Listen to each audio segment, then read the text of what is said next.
കോൺഗ്രസ് നേതാക്കൾക്കിടയിലെ ഭിന്നത വേഗത്തിൽ പരിഹരിക്കണമെന്നാവശ്യപ്പെട്ട് മുസ്ലിം ലീഗ് നേതാക്കൾ കോൺഗ്രസ് ഹൈക്കമാൻഡിനെ കാണും.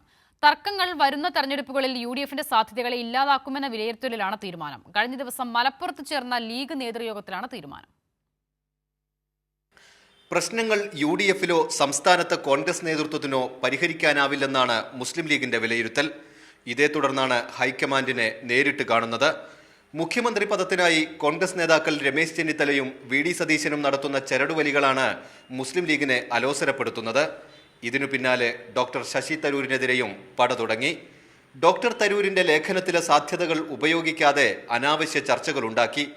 തർക്കങ്ങൾ യുഡിഎഫിനെ ദുർബലപ്പെടുത്തുന്നുവെന്ന ആശങ്കയിലാണ് മുസ്ലിം ലീഗ് നേതൃത്വം.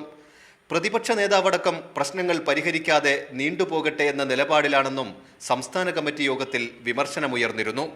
സാഹചര്യങ്ങളുടെ ഗൗരവം കോൺഗ്രസ് നേതാക്കൾ മുഖവിലക്കെടുക്കുന്നില്ലെന്ന് പി.കെ. കുഞ്ഞാലിക്കുട്ടി തന്നെ യോഗത്തിൽ പറഞ്ഞു. ഹൈക്കമാൻഡ് ഇടപെടുമെന്നും പ്രശ്നങ്ങൾ ഒത്തുതീർപ്പാക്കുമെന്നുമുള്ള പ്രതീക്ഷയിലാണ് മുസ്ലിം ലീഗ് നേതൃത്വം. കൈരളി ന്യൂസ്, മലപ്പുറം.